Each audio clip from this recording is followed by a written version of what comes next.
Hello friends, कैसे हो।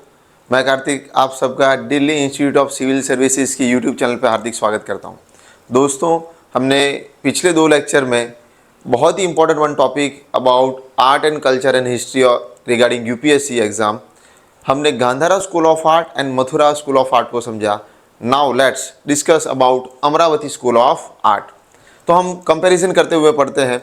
हमने देखा कि गांधारा स्कूल ऑफ आर्ट जो है मेनली जो एरिया जो है गांधार एरिया वहाँ पे डेवलप हुआ। मथुरा स्कूल ऑफ आर्ट वो नाम ही इसलिए हुआ कि developed in Mathura area in UP Agra वाला एरिया। और अमरावती आर्ट जो है वो कौन से एरिया में, तो it's a lower Krishna Godavari basin वाला जो एरिया जिसे हम वेंगी भी बोल रहे हैं इन हिस्ट्री, वहाँ पे ये डेवलप हुआ। मटेरियल जो इसमें यूज हुआ है वो पहली बार इन इंडिया स्कल्पचर मेकिंग में व्हाइट मार्बल का यूज हुआ है, where as in Gandhara school of art उसमें ग्रे सिस्ट मटेरियल है स्टोन उसका यूज हुआ है। और मथुरा स्कूल ऑफ आर्ट में हम देख रहे हैं रेड सैंडस्टोन का यूज हुआ है और यहाँ पे है व्हाइट मार्बल का यूज। इन्फ्लुएंस हम देख रहे हैं यहाँ पे इंडिजीनियस है, कोई यहाँ पे फॉरेन इन्फ्लुएंस नहीं है। Where as in Gandhara school of art में फॉरेन इन्फ्लुएंस हम देख रहे हैं Roman, Greek and Central Asia. और Mathura school of art and Amaravati school of art totally क्या है, टोटली इंडिजीनियस है। जब हम रिलीजन एसोसिएशन की बात कर रहे हैं तो यहाँ पे सिर्फ और सिर्फ बुद्धिज्म से जुड़े हुए हैं स्कल्पचर्स हम बने हुए देख रहे हैं। Where is in Gandhara school of art वहाँ पे भी सिर्फ और सिर्फ बुद्धिज्म से जुड़े हुए स्कल्पचर्स देख रहे हैं। बट अगर हम मथुरा स्कूल ऑफ आर्ट की बात कर रहे हैं तो मथुरा स्कूल ऑफ आर्ट में हिंदू, जैन और बुद्धिज्म तीनों से जुड़े हुए स्कल्पचर्स हम देख रहे हैं। तो अमरावती और गांधारा स्कूल ऑफ आर्ट जो है वो वहाँ पे हम ओनली एंड ओनली बुद्धिज्म से बने हुए स्कल्पचर्स देख रहे हैं। पैट्रोनाइज बाय होम, तो Satavahana and Ikshvaku dynasty in South India. ये सतवहना जो डायनेस्टी है इसे हम क्या कह रहे हैं, आंध्र सतवहना भी कह रहे हैं। और the most celebrated ruler of Satavahana dynasty है वो गौतमी पुत्र सतकर्णी, वो भी हम हिस्ट्री में पढ़ते हैं। तो Satavahana and Ikshvaku dynasty patron किया इसको। और जब हम गांधारा स्कूल ऑफ आर्ट और मथुरा स्कूल ऑफ आर्ट की बात कर रहे हैं तो वहाँ पे है सिर्फ कुशाना डायनेस्टी जिसने उसको डेवलप किया है। अब बात कर रहे हैं हम अमरावती स्कूल ऑफ आर्ट के बारे में फीचर्स में। तो हम जब फीचर्स की बात कर रहे हैं तो यहाँ पे सिर्फ बुद्धिज्म से बने हुए स्कल्पचर्स देख रहे हैं। बट माइंड वेल, यहाँ पे हम कोई भी sculpture single dominating image of Buddha was not created here. यहाँ पे तो कैसे बनाया गया, instead of it they created sculptures panels based on previous life stories. और बुद्धा की जो प्रीवियस लाइफ स्टोरी है उन्हें क्या कह रहे हैं हम, जातक कथास। तो बुद्धा के इंडिपेंडेंट सिंगल डोमिनेटेड स्कल्पचर्स नहीं बने हैं, उनको क्या किया है दीवालों पे इन फॉर्म ऑफ पैनल्स यहाँ पे बनाया गया है।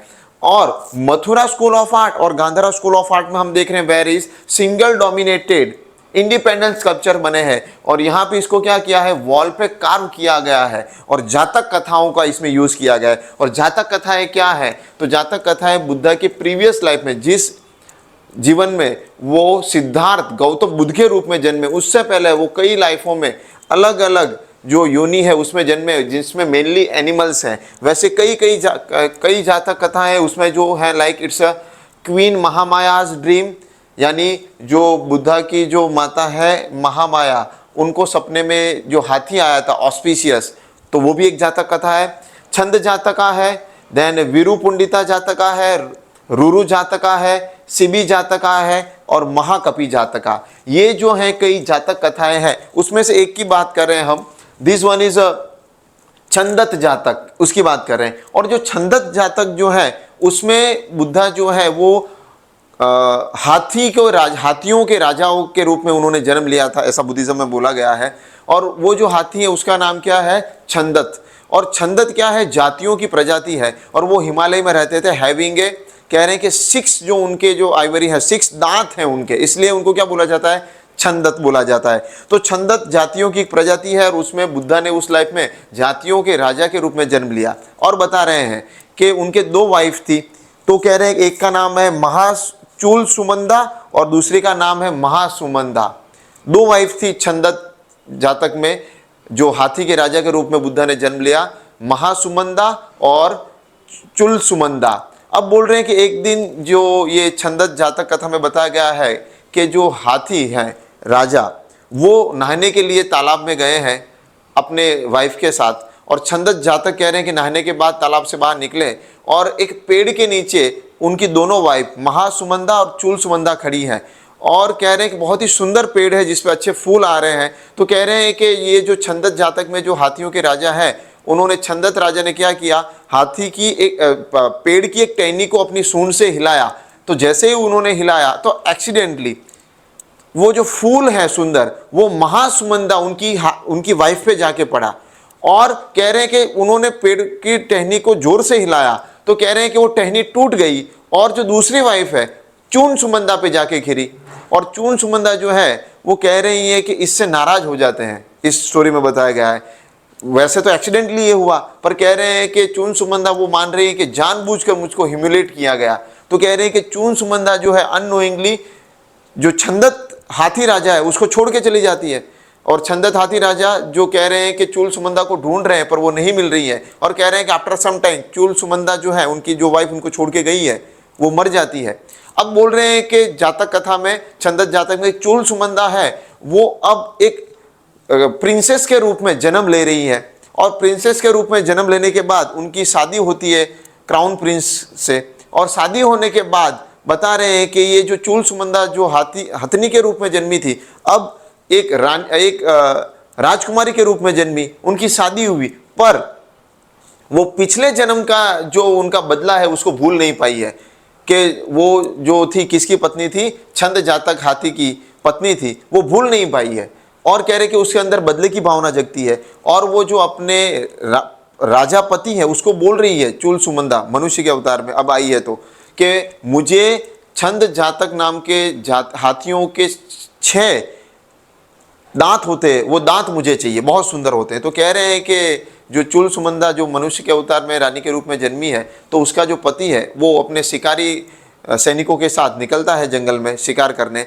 और कह रहे हैं कि उसमें से एक शिकारी जो कह रहे हैं कि पकड़ने में कामयाब होता है हाथी, छंदत हाथी को। तो छंदत हाथी कह रहे हैं कि बहुत पावरफुल है, पर कह रहे हैं कि छंदत हाथी जो है वो जो शिकारी है वो कह रहे हैं कि भगवा वस्त्र यानी कि साधु के वेश में आया है तो उसे मारता नहीं है और माफ़ कर देता है। फिर वो शिकारी छंदत हाथी को बोल रहा है कि मुझे ऐसे रानी ने आपके जो दांत हैं लेने भेजा है। तो कह रहा है छंदत हाथी अपने दांत खुद तोड़ के उसको दे देता है पर मारता नहीं है। और कह रहा है वो शिकारी वो दांत लेके महल में पहुंच रहा है और चूल सुमंदा उस रानी के रूप में आई, उस जो रानी है उसको वो दांत दे रहा है और पूरी स्टोरी बता रहा है कि छंदत जाति ने जब मैंने उनको बताया तब मुझे कुछ भी नहीं किया, वो मुझे मार सकते थे पर मुझे उनके दांत तोड़ के दे दिए और उनका मृत्यु हो चुका है।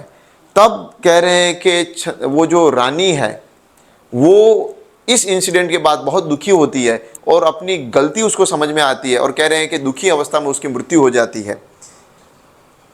ऐसी स्टोरी ये छंदत जातक में बताई गई। ऐसे महाकपि जातक है तो उसमें बुद्धा जो है महाकपि जातक यानी एक हिमालय में रहने वाले महान कपि के अवतार में जन्मे थे। तो ऐसी कई स्टोरियां हैं और फिर लाइफ मैसेज भी दिया गया है। तो छंदत जातक का क्या मैसेज है कि बदले की भावना इंसान की सही सोच को मार देती है, यही एक इसका मोरल ऑफ द स्टोरी है। तो हमने देखा कि जो अमरावती आर्ट है उसमें हम जातक कथाओं को एनग्रेव्ड किया हुआ देख रहे हैं। तो यहाँ पे not a single dominating image of Buddha हमें दिख रहा है। होप सो कि आप सभी को समझ में आया होगा। तो ऐसे ही लेक्चर के लिए आप लाइक कीजिए, सब्सक्राइब कीजिए। मिलते हैं नेक्स्ट लेक्चर में। Thank you very much.